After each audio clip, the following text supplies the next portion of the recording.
O Conselho Nacional de Política Energética anunciou que o Brasil vai fazer a famosa e sempre adiada Angra 3, a usina nuclear que começou a ser construída há quase um quarto de século atrás e ainda está parada.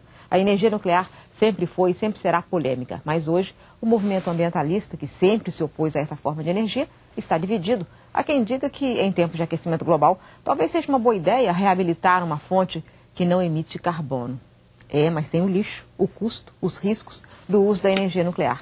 O ministro da Ciência e Tecnologia, Sérgio Rezende, que é físico e professor titular da Universidade de Pernambuco, vê muitas vantagens em retomar e diz que esse é o primeiro passo para um programa nuclear de verdade. Ele participa do programa dos nossos estúdios no Recife. O especialista em energia, Davi Zilberstein, tem suas dúvidas. Ele foi secretário de Energia de São Paulo e diretor-geral da Agência Nacional do Petróleo. Davi também participa do programa hoje sobre energia nuclear. Ministro, o senhor me disse que o Brasil vai fazer um programa nuclear de verdade. O que é o programa nuclear de verdade? É um programa que usa, digamos assim, a tecnologia, o conhecimento nacional, desde o começo da cadeia até o final.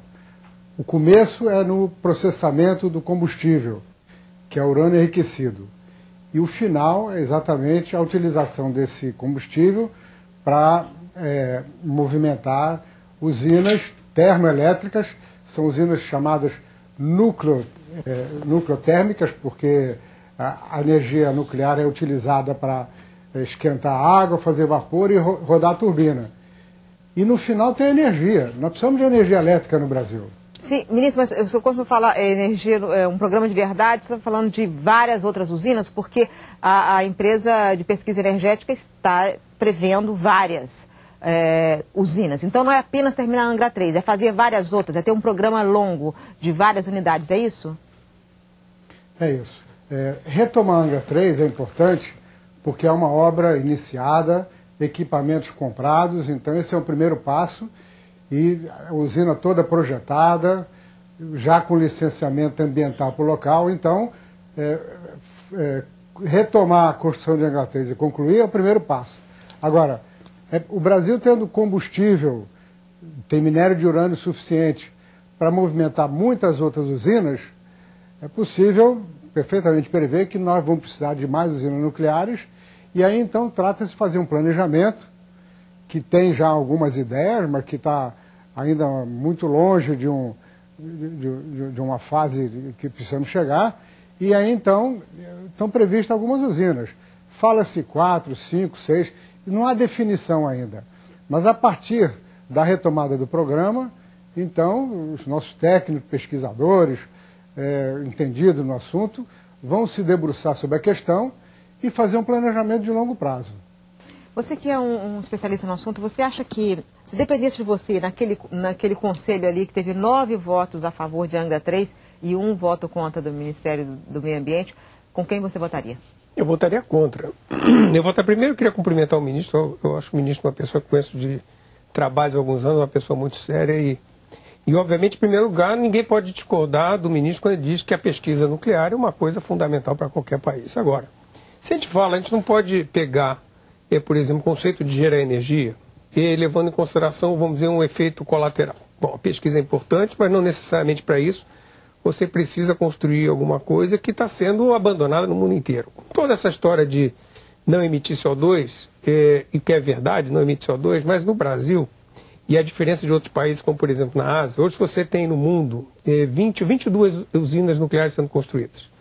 No mundo todo você tem 400 alguma coisa, a maior parte nos países desenvolvidos. 400 já instaladas e 20 sendo construídas. Mas, por exemplo, a maior parte nos Estados Unidos, sendo que os Estados Unidos não começa uma usina há 30 anos. Então você pegar um país como os Estados Unidos, que a indústria nuclear é uma coisa muito poderosa, e você vê o presidente americano teria todo o interesse, em tese, de reforçar a sua indústria, o que ele diz? Nós vamos partir para um programa de fontes renováveis de energia. Dessas 20 usinas que estão sendo construídas, 17 estão na Ásia. Em países que não têm recurso energético nenhum, tem um poder centralizado, tem vamos dizer assim, uma democracia muito fragilizada, onde você não tem uma discussão sobre essa questão. Então, se a gente for dizer assim, bom, vamos fazer uma escala de prioridade, eu tenho que gerar energia que equilibre, vamos dizer assim, a questão das emissões de CO2, por exemplo. A energia nuclear, por diversos motivos, motivos econômicos, motivos, você já citou, dos rejeitos, e custo principalmente, seria a última da fila. Para que se tenha uma ideia, eu vou dar um exemplo rápido, se coloca que são 7,5 bilhões de reais, não é pouca coisa. Se você pegar a história do setor elétrico brasileiro, e se você pegar o que está sendo construído hoje, o sobrepreço de uma usina nuclear, você pode esperar, hoje está acontecendo hoje na Índia, está em 300%. O setor elétrico brasileiro, historicamente, das hidroelétricas, como foi Angra 1 e Angra 2, foi 4 vezes. Se você considerar que com o preço dessa usina, o preço estimado oficial, que não foi auditado, você faz 3 usinas hidrelétricas do mesmo porte. Se você botar um sobrepreço de 100%, que eu acho modesto, é como se você estivesse trocando 6 usinas hidrelétricas por uma nuclear. Ou 3, por exemplo, eólicas. Então, o Brasil, na realidade, pode ser muito simples o que eu estou falando, mas o Brasil não precisa disso. Ministro, esse ponto do mundo, quer dizer, a Alemanha, com quem nós fizemos acordo, estamos renegociando o acordo, está saindo da energia nuclear. A França está na energia nuclear, mas ela não tem muita saída, mas ela é o país que apostou mais na energia nuclear. E esse argumento do Davi de que até nos Estados Unidos não tem energia nova sendo construída. Será que o Brasil não está na contramão da história? Não, olha, os Estados Unidos estão voltando a pensar em retomar seu programa de construção. Tem várias usinas em consideração. E aí eu queria aproveitar e falar o seguinte, olha, a nossa matriz energética, ela é baseada na hidroeletricidade, porque nós temos água em abundância, quedas em abundância, de modo que ela é a base do nosso sistema. Ocorre o seguinte, cada vez mais as usinas hidrelétricas ficam mais distantes dos centros consumidores. Elas têm uma questão importante, que é a sazonalidade. Tem épocas do ano em que a quantidade de água do reservatório é menor, e essa é a época de risco. A usina nuclear, nesse ponto, tem 2 vantagens. Primeiro, ela opera o ano todo, não tem sazonalidade. Segundo, ela pode ser feita próximo dos centros consumidores. Para dar uma ideia, a usina do Rio Madeira, que é uma próxima grande usina a ser feita, que vai ter aproximadamente 6.300 megawatts, ela vai ser feita a 2.500 quilômetros de distância do Rio de São Paulo. O sistema das 2 usinas, Santo Antônio e Giral, o sistema vai custar aproximadamente 17 bilhões de reais. E a transmissão, para levar lá do Amazonas até o Rio de Janeiro, São Paulo, Minas Gerais, vai custar, com o reforço que é necessário fazer, 10 bilhões de reais. Nós estamos falando de 27 bilhões de reais para uma usina de 6.300 megawatts. Enquanto que Angra 3 vai custar 7,2 bilhões junto dos centros consumidores. Isso, então, nós precisamos diversificar nossa matriz. Vai ser 1.300 megawatts. Quer dizer, você está comparando 6.000 de um lado com 1.000 do outro. Bem verdade. É muito maior. É bem verdade, está comparando com uma que já é bastante cara, aliás, controvertida exatamente. Um dos argumentos contra a madeira é o fato de ser cara demais. Mas você está fazendo uma comparação com uma usina que vai produzir 1.350 megawatts. Mas se você fizer a divisão, vai ver que o preço é proporcional. E como eu falei, tem a questão da sazonalidade. Esse ponto que o Davi falou, quer dizer, que ela sempre tem um sobrepreço e as construções que a gente tem experiência tiveram sobrepreços altíssimos. Quer dizer, por que saiu esse número assim, 7,5? De repente, uma obra parada há 25 anos, alguém fala que custa 7,5 e pronto. É isso? Não, olha, tem pessoas, eu não sou especialista nessa área, mas as pessoas que fizeram os cálculos estão estimando esse número. Naturalmente, a partir da decisão de que vai ser feito, os cálculos vão ter que ser refeitos. Nós vamos saber brevemente qual é o custo real, mas muitas pessoas disseram que esse valor que está estimado é próximo do valor que vai custar a obra. Davi, um outro ponto é o seguinte, se não for fazer energia nuclear, e madeira também está ficando cada vez mais longe, o potencial hidrelétrico está ficando mais longe, portanto, no meio da Amazônia, com mais controvérsia, como é que o Brasil vai garantir seu crescimento? Olha, é importante, então, essa pergunta tem a ver porque está se vendendo um pouco a ideia, tanto para madeira quanto para Angra 3, que daqui a 5 anos está pronto, 6 anos está pronto. Hoje, no mundo, o tempo médio desde a construção até a operação de uma usina está em 116 meses, ou seja, 10 anos. Isso nos anos 70 nuclear? Era nuclear. Uhum. Isso nos anos 70 era 60 e poucos meses. Para que você tenha uma ideia, o único projeto na Europa é um projeto hoje na Finlândia, que seria um projeto de 48 meses. Em dezembro de 2006 ele completou 16. A empresa que está fazendo esse projeto, que é a mesma que vai fazer a Angra 3, declarou que, em função de reavaliação de prazo, ela já estava com atraso de 18 meses. Ou seja, passados os 16, o cronograma dela já estava atrasado 18 para uma usina que deveria durar 4. Quer dizer, isso é da vida desse tipo de construção. Quer dizer, se a gente considerar a média, Angra 3, a partir de começar, ela vai, vamos dizer que seja 10 anos, e nós estamos em 2017. O problema de energia está lá na frente. O madeira, a mesma coisa. Agora, não existe uma solução milagre nesse processo. A gente tem, com esse preço, com esse valor de, vamos dizer, de 5 bilhões de dólares, grosseiramente, para Angra 3. Você tem aí, eu diria, algumas dezenas de usinas equivalentes, vamos chamar de usinas de álcool. Claro que a gente não pode sair fazendo a comparação grosseiramente, mas só para se dar uma noção. Você, com esse valor, você produz 1,5 vezes de energia eólica, por exemplo. Tem um Atlas de energia eólica, energia dos ventos no Brasil, que é do Ministério de Minas e Energia, do governo, que diz que o potencial é equivalente, para dar um número, 140 gigawatts. Para que você tenha uma ideia, Itaipu tem 14. Então, o Atlas do potencial eólico brasileiro diz que nós temos em potencial de vento o equivalente a 10 Itaipus. Se você pegar conservação de energia, que hoje na Europa, se pegar a Agência Internacional de Energia, ela considera das três mais importantes formas de energia na Europa. Estamos falando, não estou romanceando, é na Europa, da Agência Internacional de Energia, a conservação de energia está entre a segunda e a terceira. Então, você tem com equipamentos, formas de uso, com otimização, isso envolve ciência e tecnologia também. Assim como no nuclear, eu concordo com o ministro que o nuclear tem por trás uma qualidade de conhecimento enorme. Essa parte de eficiência energética envolve você repensar tudo da maneira de produzir e de consumir energia. Então, é aquilo que eu falei no início.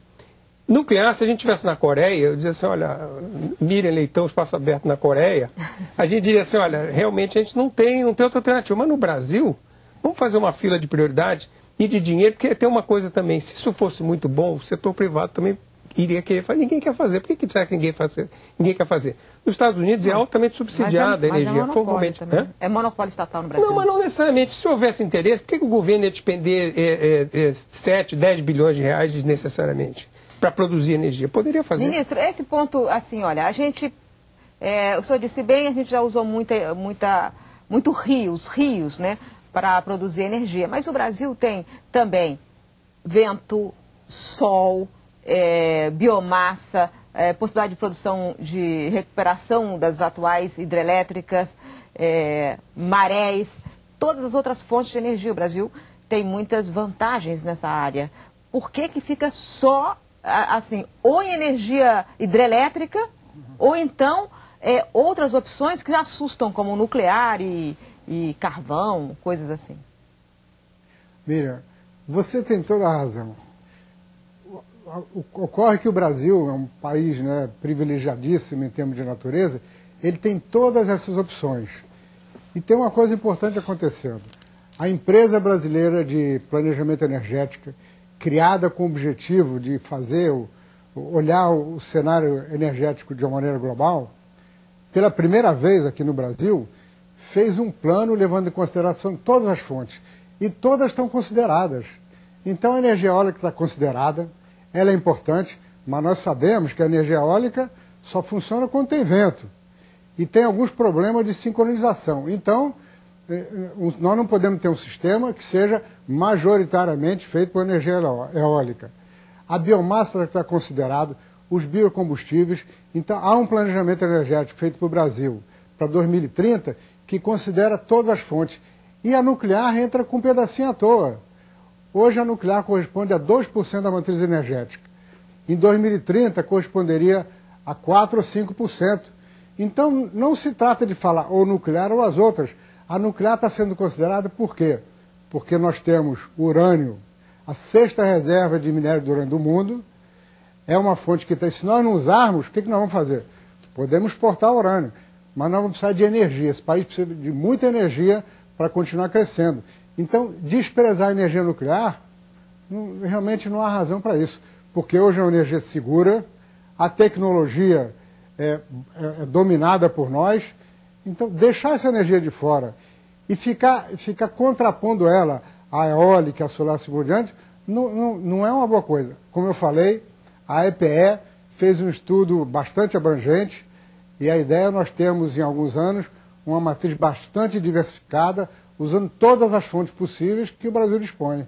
Ministro, eu li o acordo que está sendo negociado com a Alemanha, um novo acordo, e o senhor me desculpe, mas o Brasil não controla todo o ciclo. O Brasil, inclusive, pelo acordo, tem vários pontos cegos que serão controlados pela Alemanha. A Alemanha que, inclusive, já está abandonando a energia nuclear. Ou seja, a gente é dependente, sim, de tecnologia em várias partes, tanto da produção de equipamento quanto da produção do combustível nuclear. É ou não é? Nós dependemos de algumas partes. Da mesma forma, olha, nós temos hoje uma indústria aeronáutica que é um orgulho para o Brasil, que é a Embraer. A Embraer não fabrica tudo aqui. Ela compra várias coisas, várias peças importadas. Tem determinadas partes da usina que não vale a pena o Brasil fazer, porque só vale a pena fazer se houver escala. Por exemplo, a conversão do yellow cake em gás só é feita em 3 ou 4 lugares do mundo. Por quê? Porque só empresas que têm escala fazem. Elas fazem para todo mundo. Então, não há necessidade de nós termos aqui a fabricação, processamento de tudo. Agora, nós temos o controle de tudo e se eventualmente houver escala nacional, nós poderemos fabricar e processar todo o conjunto aqui no Brasil. Agora, ministro, o que fazer com o lixo? O grande problema, o que fazer com o lixo? Olha, a França, como você mencionou, tem 80% da sua energia gerada de forma nuclear. A total da produção nuclear, de energia elétrica nuclear na França, é de mais ou menos 50 mil megawatts. O total do Brasil, de todas as fontes, é de 68 mil. Então a França produz tanta energia nuclear quanto o Brasil como um todo. Eles têm, e olha, a França é um país, 60 milhões de habitantes, democrático, uma sociedade que você sabe que protesta e consegue mudar o rumo da nação. Não tem problema de controle do lixo. Ele é devidamente armazenado, ele é estocado em locais onde há segurança para a sociedade. Então, hoje, a sociedade tem forma de guardar o lixo atômico. Agora, tem uma coisa importante acontecendo. Tem pesquisa em todo o mundo sendo feita para se tentar reaproveitar, porque se existe lixo, é porque aquele material é radioativo ainda. Eventualmente ele pode ser usado. Então tem pesquisa de fronteira para se tentar utilizar o lixo radioativo. Davi, você acha que é assim, simples assim? Não é. É evidente que a França, eu diria que a França é a exceção. No mundo inteiro a questão do lixo, o lixo ele é dividido em lixo de baixa, média e alta radioatividade. 95% é alta radioatividade. E esse lixo de alta radioatividade ainda não tem uma solução definitiva em lugar nenhum do mundo. E vai ficar irradiando por milhares de anos? Há milhares de anos. Quer dizer, é uma situação que não está resolvida e que, inclusive, nesses custos, quando o ministro falou dos custos, claro que ele tem que acreditar, ele formalmente tem que acreditar, ele é o ministro de Estado e tem que acreditar nos valores que lhe passam, né? Isso é natural. Agora, com todo respeito aos técnicos que fazem isso, são os mesmos técnicos que no passado que fizeram os cálculos de Angra 1, que saiu 6, 7 vezes, Angra 2 saiu 5, 6 vezes o preço inicial, quer dizer, e assim como no setor elétrico a mesma coisa, quer dizer, a gente tem todos os motivos, se a gente tivesse um SPC de confiabilidade, de avaliações de orçamentos, todos eles estouraram ao longo do tempo. Eu queria só colocar uma questão também quanto à prioridade do uso do dinheiro, no caso do dinheiro da nação, e até colocando uma azeitona na empada do ministro na área de ciência e tecnologia. Eu vou dar um exemplo. Na área de biomassa que você citou, você tem pesquisas no mundo inteiro para melhorar o aproveitamento, por exemplo, com novas tecnologias, como hidrólise enzimática. Ou seja, você quebra a enzima de qualquer coisa, celulose, que produz mais álcool, que é uma coisa quase como mágica. Você pega um bagaço de cana, produz uma quantidade enorme de álcool, você ainda sobra 80% daquele bagaço para depois produzir energia. Para que você tenha uma ideia, hoje no Brasil a gente tem uma empresa privada fazendo isso. Nos Estados Unidos já tem 30. Então, a gente corre o risco de começar a ficar mirando em alguma coisa que, claramente, se der certo, se sair para daqui a 10 anos, quando a gente está tropeçando em alguma coisa que está acontecendo aqui hoje, que tem resultados rapidíssimos, que envolve uma carga de conhecimento enorme que a gente está deixando de lado e gastando, redirecionando dinheiro num país que eu diria que o Brasil não tem esse dinheiro todo para ficar dizendo, bom, vamos fazer uma coisa que pode ser e uma coisa que já é certa. Ministro, o senhor disse que Angra já tem licença, mas na verdade a ministra do Meio Ambiente disse que isso que o Davi está dizendo, a questão do lixo não está resolvida. Ela fez declarações que mostram que não vai ser fácil ter a licença. O governo ainda está dividido. O que o senhor acha que vai acontecer a esse respeito? Olha, eu prefiro não entrar nessa questão da licença que é dada pelo IBAMA, Ministério do Meio Ambiente. Parte da licença já foi dada, já houve audiência pública. A ministra Marina Silva é uma campeã na defesa do meio ambiente e eu tenho certeza de que, levando em consideração tudo, o Ministério do Meio Ambiente vai chegar à decisão correta daqui a mais alguns meses. Tá certo. Ministro, obrigado pela sua participação no programa. Obrigada, Davi, pela sua participação no programa. A minha sensação é que a gente vai voltar a esse assunto, porque o tema energia nuclear é muito polêmico, portanto, nos próximos meses o país vai discutir esse assunto. Até a próxima semana.